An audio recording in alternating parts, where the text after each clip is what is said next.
Hello guys, maayong hapon. So, hapon na rin sa New Zealand, 1:58, so mag-alas 2 na sa hapon. So, dira sa Pilipinas, mga around morning, I think, mga 10 o'clock. 1, 10, 11, 12, 1.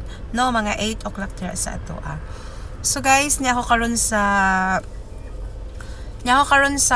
there is sa Mariwa Post Office, kay magpa-register ko sa mong sakyanan. Actually, dili akong sakyanan, kang Renault, kay Mutyo, sa akong husband.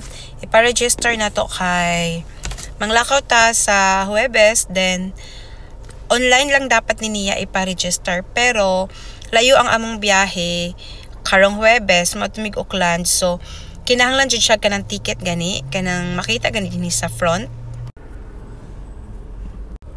So, kanang makita sa front na ga-indicate siya na register imong car, kanang madali po siya makita sa mga police or sa kinsa man na diraa na rehistrado imong sakyanan. So mo na siya, kung sa online man gud niya irehistro, dili pa na siya makuha dayon, so after 1 week pa.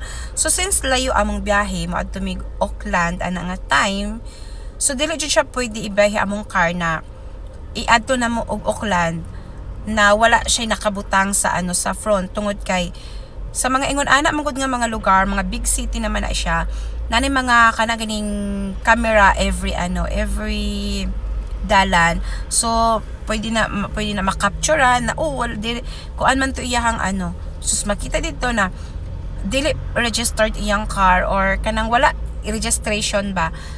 So bisa na register mo na siya pero wala sa front ang so basin og madakpan ta, ingana man dinhi ka delikado jud guys. So, ingana dinhi ka stricto dinhi sa New Zealand pag abot sa mga kanang sa dalan, sa transportation, sa mga vehicles, ingana di sila diri ka stricto. So man na siya, ako na lang ang nianhi, akong giparehistro ang iyahang sakyanan. So wala na lang na mag-online tungod kay 1 week pa man siya moabot kung among i-online. So kung dinhi po di anhin ako siya is makuha ra siya dayon. So may nalang gani kay si mamang naara ila ati din siya ang nag-look after karon sa kids. Mo na nga nakaanhi ko, nakalakaw ko. So karon magparehistro na ta sa atong sakyanan.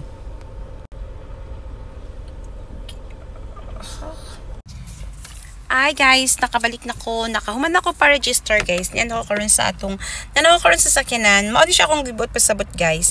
Mao ni siya ang dapat makita. Ug mao ni siya ang dapat ibutang sa front. Mao ni dapat ibutang sa front sa imong car para makita siya guys. Mao ni siya registered na siya. August 2026 ang kanyang August 24, 2026 ang kanyang iyahang